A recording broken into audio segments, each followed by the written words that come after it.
So if you want to do this for your own onboarding process, I'm going to give you a simple 5-step process that you can run through. First, you're going to identify the 3 most critical elements of success with your product. Might be 1, might be 2. If you think it's more than 3, you're wrong. Keep studying. Second, you're going to build a new process from scratch. Everyone repeat, from scratch. Centered around making sure every client does these things from day 1. On your final onboarding call, at the start, you're going to ask the client what success looks like for them.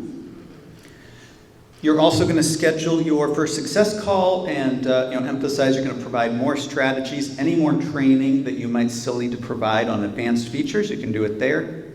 And 5th, you're going to reboot your unsuccessful customers.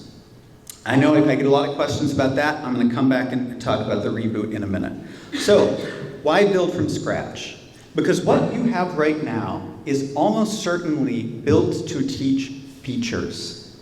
You cannot repurpose that framework. However much you think, it is not the same at all. You need to build something from the ground up that is focused on making sure every client knows and is going to do those 3 most critical elements of success.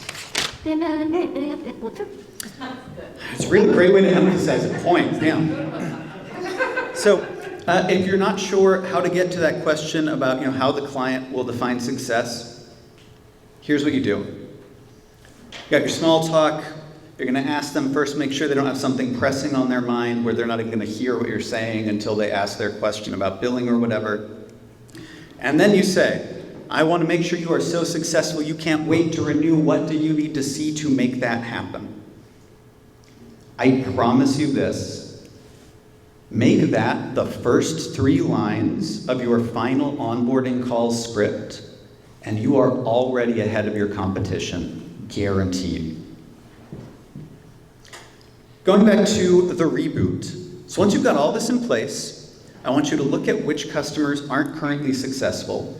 Hopefully you can handle all of them. If you can't, you might have to triage for the most important ones that aren't successful. And I want you to onboard them again.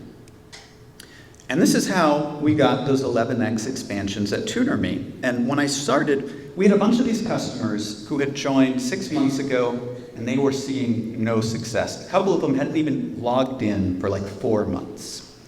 And all of these customers had signed up with a small piece of their business to try us out for a year. But right now, we weren't even going to renew any of these people, much less expand their business, right?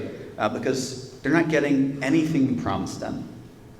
So after I had this new onboarding in place, I reached out to them and I said, hey, I'd love to meet with you and go over, I think I can turn this around and get you really seeing success. And a bunch of them said, no. And we lost all those customers when their contracts were up because you only get the one chance to make a good impression. The ones that said yes, I ran them through our new onboarding process, taught them how to be successful. By 3 months later, every single one of them had proactively renewed their contract early and expanded to give us their full business.